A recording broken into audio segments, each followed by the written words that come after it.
Pastor Johnny का हम स्वागत करेंगे, परमेश्वर के दास का। वो प्रभु के वचनों से हमसे बातें करेंगे। आमीन।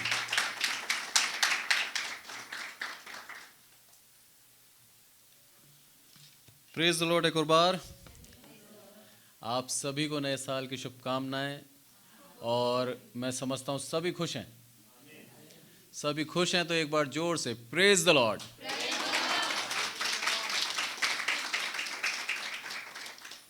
परमेश्वर का धन्यवाद हो, उसने मुझे चुना उसके कामों के लिए, उसके वचन सुनाने के लिए। और आज का वचन जो है वो हम जो हमारे शत्रु होते हैं उनसे हम कैसे विजय पाएं। बहुत ही एक ऐसा सब्जेक्ट है जो हर एक के जीवन में होता है। हम हमारे जीवन के अंदर परमेश्वर की आशीषों का अनुभव करते हैं। हमें आशीष देता है प्रभु, हम अनुग्रहित होते हैं। हमारे जीवन से प्रभु की महिमा होना जैसे ही स्टार्ट होती है, हमारे शत्रु बढ़ जाते हैं, हम निराशा में आ जाते हैं। हम सोचते हैं जो कार्य हम कर रहे हैं क्या वो कंटिन्यू करें या उसमें पॉज करें, थम जाएं। कोई चाहता है कि उसके शत्रु बढ़ें? एक भी नहीं चाहता। पर किसी विद्वान ने बोला है कि मनुष्य की सफलता उसके शत्रुओं की गिनतियों से होती है। जितने ज्यादा शत्रु हैं, आप समझ जाना मनुष्य उतना सफल है। और कोई कोई ऐसा शत्रु होता है जिसको हम हमारा मित्र समझते हैं, पर मन में वो हमसे ईर्ष्या रखता है। कैसे पहचाने, कैसे जाने कि कोई हमसे खुश है या हमारे प्रेजेंस से वो दुखी है? वचनों के सहारे के बिना हम किसी मनुष्य को नहीं पहचान सकते। परमेश्वर हमें ये ज्ञान देता है, परमेश्वर हमें ये सिखाता है कि हम परमेश्वर के वचनों को थामे रहें। तब हमारे ऐसे शत्रु जो हमसे मित्र बनकर रेगुलर मिलते हैं, उनसे वो बचाएगा। और कोई सहारा नहीं है। बहुत मुश्किल होता है ये।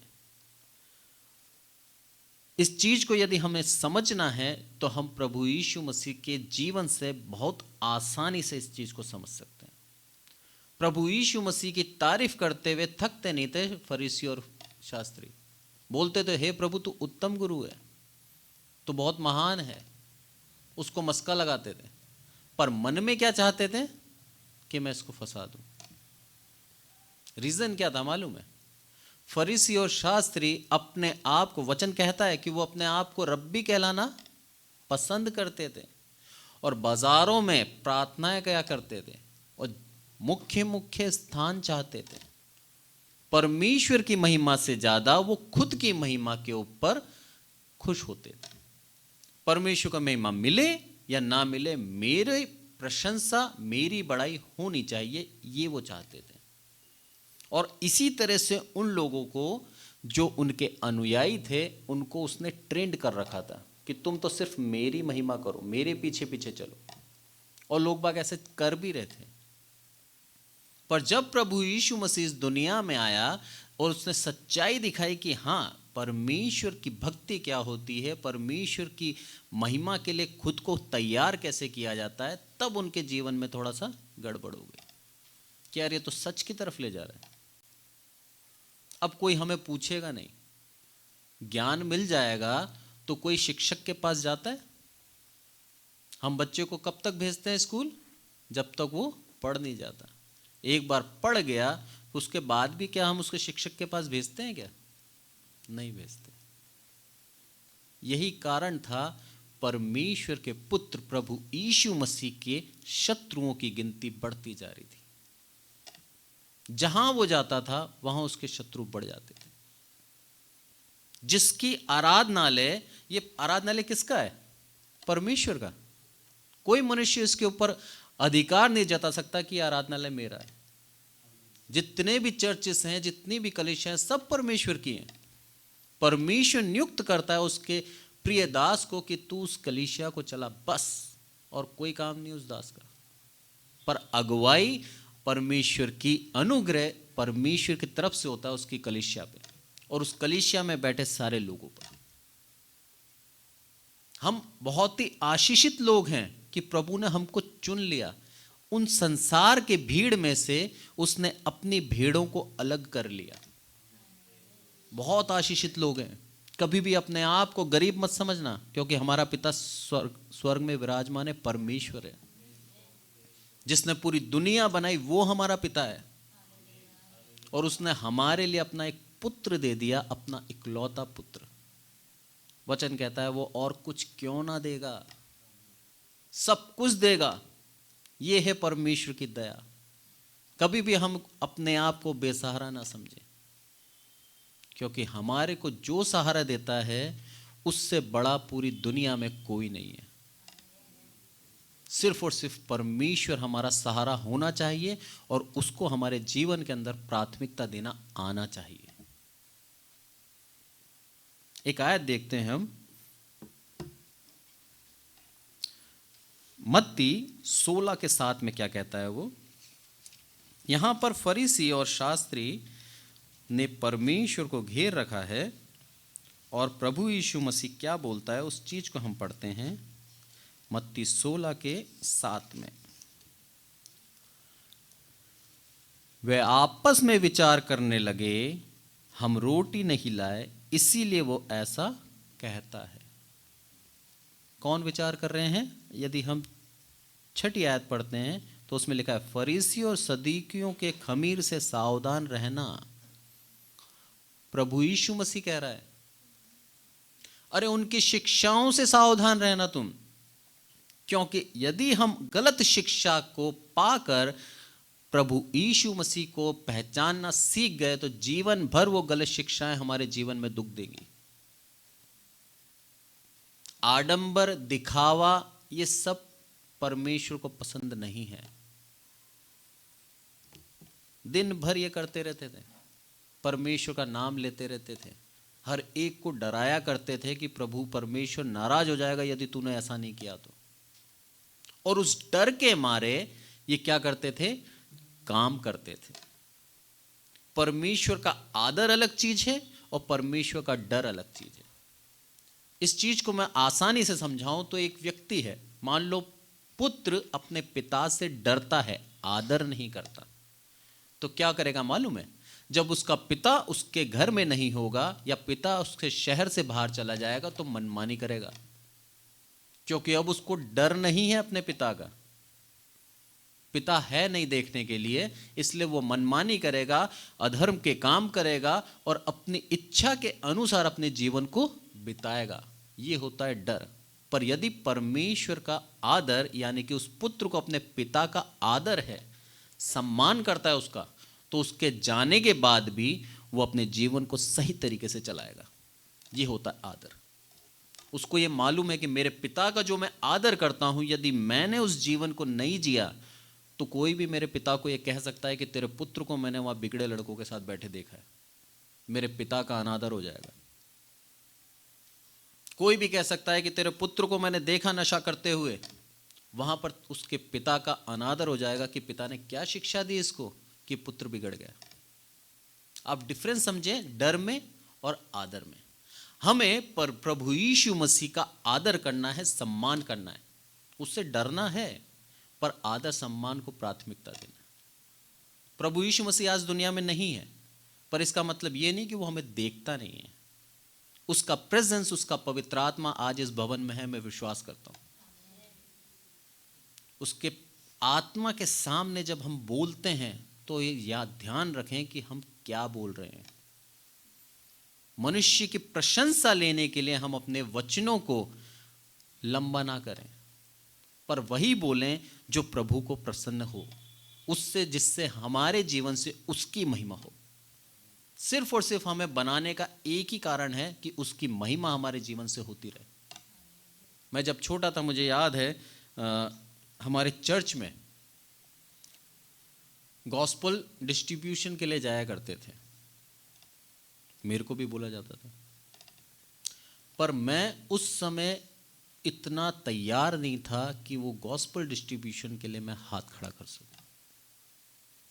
मैंने पूरी मेरी जो टीनेज होती है, जो आज ये बच्चे हैं जो अपने आराधना कर रहे हैं, सब टीनेज के बच्चे हैं, आज ये तैयार हैं प्रभु के कार्य करने के लिए और कर भी रहे हैं, परमेश्वर की दया हो। पर उस समय मैं नहीं जाया करता था। उससे ज़्यादा मेरे को खुशी का मिलती थी मेरे दोस्तों की सांसारिक संगति के अंदर। प्रभु ने भी त्याग दिया, बोला तू कर ले, तेरे को जितना करना है, घुमा के कान पकड़ के लाना मेरा काम है। परमेश्वर जब चुन लेता है ना, तो वो उसको लेके आता है। ये सच्चाई है। हम प्रार्थना करेंगे, विशेष प्रार्थना निवेदन मान लीजिए आप, पूरी कलीसिया प्रार्थना करें हमारे यूथ के लिए कि कभी भी गॉस्पल बांटने की बात आ रही हो या कोई भी बात आ रही हो तो बच्चा कभी भी बहाने नहीं करे। ये होना चाहिए, क्योंकि हम जब उसके कार्य करने में आलस करते हैं तो वो पाप है। वचन कहता है, मैं नहीं कहता। यदि हम उसकी वचन पढ़ने में भी आलस करते हैं, हम उसके कार्य करने में आलस करते हैं, तो हम पाप करते हैं। ये पाप हम समझते ही नहीं है कि पाप है। हम पाप को क्या समझते हैं? स्पेशली चोरी करना, हत्या करना, व्यभिचार करना, जो काम बुराई है जिसके दंड न्यायालय ने तय कर रखे हैं, उन सारी चीज़ों को हम पाप समझते हैं। बुरे विचार रखना पाप नहीं है साहब। झूठ बोल देना पाप नहीं है। परमेश्वर के वचन को बांटने में आलस करना पाप नहीं है। ये वो पाप हैं जिनको हम निरंतर करते जाते हैं और इनकी हम क्षमा भी नहीं मांगते। मांगता है कोई क्षमा? परमेश्वर हमें चाहता है कि कुंदन के समान हमें एकदम चोखा सोना बना दे, जिसमें कोई मिलावट ना हो, और उसके लिए हमें तपना जरूरी है। एक सोना प्योर कब बनता है? जब उसको तपाया जाता है, उसको आग में जलाया जाता है। हम जब परमेश्वर की राह में आगे बढ़ते हैं, उसकी महिमा के लिए अपने जीवन को तैयार करते हैं, तो ये जान लीजिए कि संसार की तरफ से हमें तपन होगी। हमें संसारिक सुख छोड़ने पड़ेंगे, हमें संसारिक अभिलाषाओं को त्यागना पड़ेगा, तब जाके परमेश्वर हमें क्या करेगा? आशीषित करेगा और हमें सोने के समान, कुंदन के समान प्योर कर देगा। और जब तक हम प्योर नहीं हो रहे, स्वर्ग के राज्य में नहीं जा सकते। यहां पर वो साफ कहता है कि सदूकी और उन्होंने क्या बोला? प्रभु ने इनके खमीर से क्या करना? चौकस रहना। तो वो क्या बोलते हैं? हम रोटी नहीं लाए, शायद इसलिए कह रहा है। अरे वो रोटी की बात नहीं थी, उनके विचारों और उनकी शिक्षाओं की बात थी कि तुम यदि ये ढोंग करना सीख गए और सिर्फ आडंबर करना सीख गए तो परमेश्वर के प्रेम से रहित रहोगे। क्योंकि आप सबको याद होगा, प्रभु यीशु मसीह के पास एक जवान आया और क्या बोलता है कि प्रभु मुझे अनंत जीवन का राज बता साहब। बोला तू ऐसा कर, ऐसा कर, ऐसा कर। बोला ये तो मैं बचपन से करता आ रहा हूं, माँ बाप की आज्ञा का पालन हर चीज में करता आ रहा हूं। प्रभु यीशु मसीह ने क्या बोला? जा अपना सब कुछ माल बेचकर कंगालों में बांट दे और स्वर्ग का राज्य तेरा होगा। निराश होकर चला गया, क्योंकि वो बहुत धनी था। प्रभु यीशु मसीह क्या सिखाता है कि जहां तेरा धन होगा वहां तेरा मन होगा। हम यदि परमेश्वर से प्रेम रखते हैं तो सिर्फ परमेश्वर से प्रेम रखें, उसके अलावा हम किसी से प्रेम ना रखें। थोड़ा सा कठिन होता है, पर जब हम इसके लिए प्रैक्टिस कर लेते हैं, सालों बीत जाते हैं, तब हम परमेश्वर को ही प्राथमिकता देते हैं। ये सच्चाई है। फिर हमारे रिश्ते हमारे सेकेंडरी हो जाते हैं, हमारे परमेश्वर का प्रेम हमारा प्राथमिकता बन जाती है। परमेश्वर के वचनों को बांटना हमारी प्राथमिकता बन जाती है। भले वो कितना भी रात क्यों ना हो, भले ही हम काम करके आके थके हुए क्यों ना हो, पर जैसे ही हमें पता लगे परमेश्वर के वचन बांटने जाना है, हम आलस नहीं करेंगे। क्यों? क्योंकि प्रभु ने हमें परख लिया, ता लिया, हमें चुन लिया।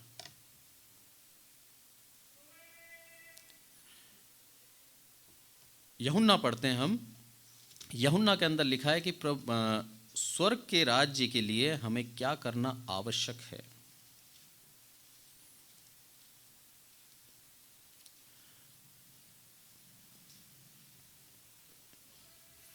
यूहन्ना 3:3 में कोई पढ़े। यीशु ने उसको उत्तर दिया, मैं तुझसे सच सच कहता हूँ, यदि कोई नए सिरे से न जन्मे तो परमेश्वर का राज्य नहीं देख सकता। ठीक है, नए सिरे से ना जन्मे तो परमेश्वर का राज्य नहीं देख सकता। तो आगे लिखा भी है, निकोदेमुस बोलता भी है, अरे मैं तो बूढ़ा हो चुका हूं, अब नए सिरे से कैसे जन्मूंगा। वो सांसारिक रीति से सोच रहा है, क्या मैं दोबारा माँ के गर्भ में जाऊं और दोबारा मैं जन्म लूं। ये एक सांसारिक सोच थी निकोदेमुस की जो उसने बोला। पर यहां पर प्रभु यीशु मसीह ये नहीं सिखा रहा कि हम दोबारा जन्म लें। प्रभु यीशु मसीह ये बता रहा है कि 6 और 7वीं आयत जब हम पढ़ते हैं, जो शरीर से जन्मा है वो शरीर है और जो आत्मा से जन्मा है वो आत्मा है। यहां पर प्रभु यीशु मसीह बता रहा है कि हमें उसके लिए अपनी आत्मा को देना आवश्यक है। और प्रभु यीशु मसीह का पवित्र आत्मा जब हमें मिलता है तो हम आत्मा से नए जन्मते हैं। इस नए साल का यही मैसेज है।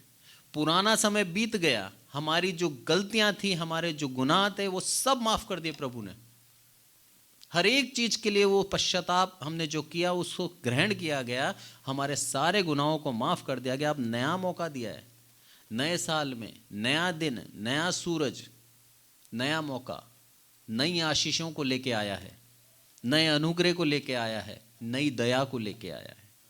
और प्रभु बोलता है कि सब कुछ नया, अपनी आत्मा भी नई कर लो। जो अंदर है कुछ छोटा अंश, उसको भी दूर कर लो। सोना हम सब खरीदते हैं, उसके ऊपर मार्क लिखा रहता है ना, 22 कैरेट, 20 कैरेट, 18 कैरेट, 14 कैरेट के भी आ रहे हैं अभी ज्वेलरी।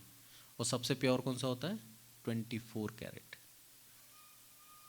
हमें अपने आप को चुनना है, हमें अपने आप को परखना है कि हम कौन सी कैटेगरी में आ रहे हैं। हम 14 कैरेट सोना है या 24 कैरेट सोना है। कोई दूसरा आपके जीवन को आपसे बेहतर नहीं जान सकता, कोई मनुष्य नहीं जान सकता। अब मैं कितना भी कैसा भी आपके सामने अपने आप को रिप्रेजेंट कर लूं, मैं परमेश्वर के सामने अपने गुनाहों को नहीं छुपा सकता। वो जानता है कि जॉनी के अंदर क्या क्या कमियां हैं, उसको वो निकाल रहा है निरंतर।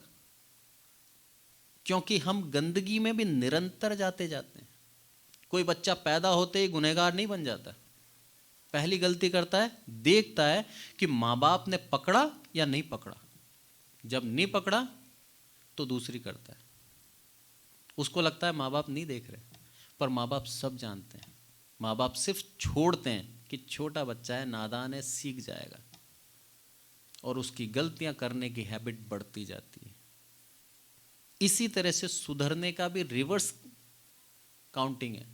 धीरे धीरे धीरे हम क्या करेंगे, अपने एक एक बुराइयों को, एक एक कमियों को निकालते जाएंगे। जब ऐसा करेंगे तब हम 100% शुद्ध हो जाएंगे। और प्रभु हमारे लिए क्या करेगा? भजन संहिता 23 के 7 में पढ़े हम,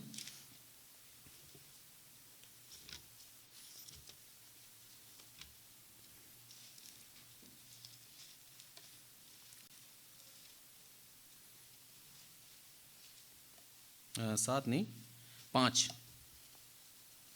तू मेरे सताने वालों के सामने मेरे लिए मेज बिछाता है। तूने मेरे सिर पर तेल मला है, मेरा कटोरा उमड़ रहा है।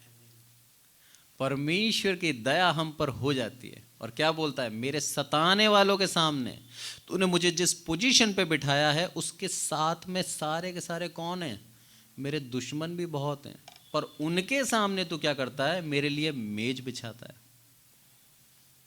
मेरे को बहुतायत का सम्मान देता है, मेरे को खाना देता है, मेरे को तृप्त करता है। प्रभु तू करता है सिर्फ।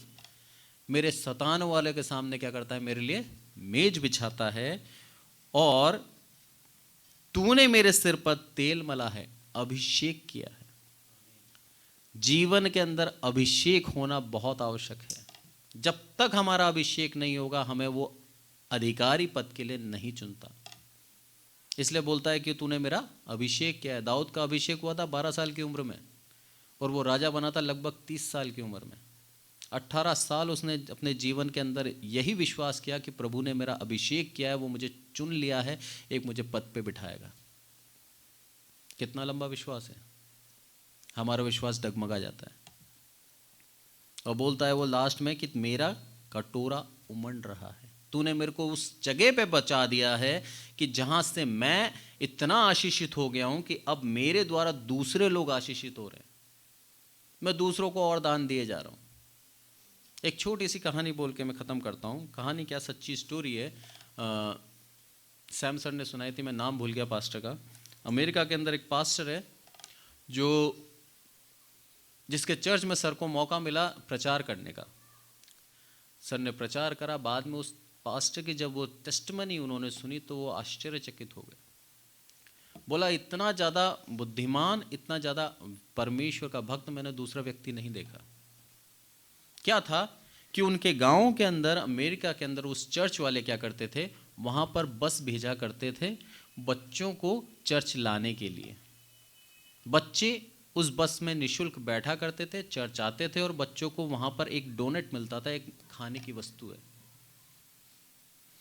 वो जो बच्चा था जो आज पास्टर है, वो पिछले 10 सालों से यही कार्य करता था। 10 साल नहीं, वो अपने बचपन की बात बता रहा, अभी वो उम्र बड़ी है उसकी। बोला मैं बचपन में इसीलिए करता था कि मेरे को वहाँ चर्च में क्या मिलेगा, स्वीट्स मिलेगी, डोनेट मिलेगा, मैं खाऊंगा फ्री में, आऊँगा जाऊँगा सब फ्री है। खुशी खुशी जाया करता था हर संडे। वो बता रहा है कि वो परमेश्वर को उसने कब स्वीकार करा मालूम है आपको? उसके 500वें संडे के अंदर। 500 संडे, सोचिए आप, 52 सप्ताह का एक साल होता है। लगभग 9 साल के बाद उसने क्या करा, प्रभु को ग्रहण किया। आसान नहीं है कि हम आज वचन सुनाए, कल बीज निकल जाए, कि आज वचन बोया कल फसल काट लें, नहीं होगा। फसल की तरह ही है ये, बीज डाला है ना, उसके बाद उसकी रखवाली कर, पानी डाल, खाद डाल, देख जंगली पशु तो उठा के नहीं ले गया उस बीज को, और 6 महीने बाद फसल कटती है। उसी तरह से है, जब मनुष्य के साथ में हमने उस वचन को बोया तो उस वचन को बोने के बाद उसकी रखवाली करनी है हमें, कि उसके जीवन के अंदर परेशानी तो नहीं आ रही है, शैतान उसको निराश तो नहीं कर रहा है, उसका वचन जो मैंने बोया है कोई उठा तो नहीं ले गया। समय समय पे उसकी मदद करना है, जैसे सिंचाई करिए, उसका मदद करनी है, हर तरह से हमें उसको बढ़ाना है।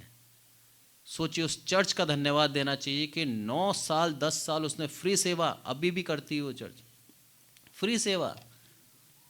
आ रहे हैं बच्चे, जा रहे हैं बच्चे, उनको स्वीट्स भी दी जा रही है। क्यों? ताकि परमेश्वर का वचन वो ग्रहण करें, और उसने ग्रहण करा।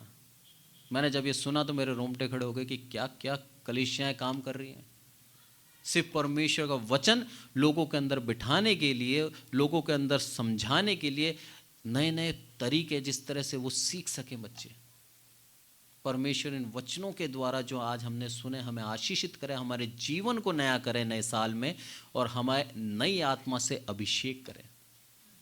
क्योंकि वचन कहता है कि मैंने तेरा सर पे तेल डालकर मैंने क्या करा है, अभिषेक किया। इस कलीसिया के लिए प्रार्थना यही है मेरी कि हर एक बच्चा जो इस कलीसिया का है एक अच्छा प्रभु का दास बने, प्रभु के वचन बांटने में कभी भी आलस ना करें। जिस तरह से दाऊद को प्रभु ने चुना, एक चरवाहे के रूप से उसने एक परमेश्वर का बड़ा दास बना दिया, एक राजा बना दिया। मेरी यही प्रार्थना है कि यहाँ के हर एक बच्चे को प्रभु चुने और उनकी दुर्बलताओं से हटाकर उनको क्या करे, सफल और एक कामयाब व्यक्ति बनाए, जो परमेश्वर के राज्य के लिए तत्पर खड़ा रहे, नियुक्त रहे। परमेश्वर का धन्यवाद हो। Praise the Lord.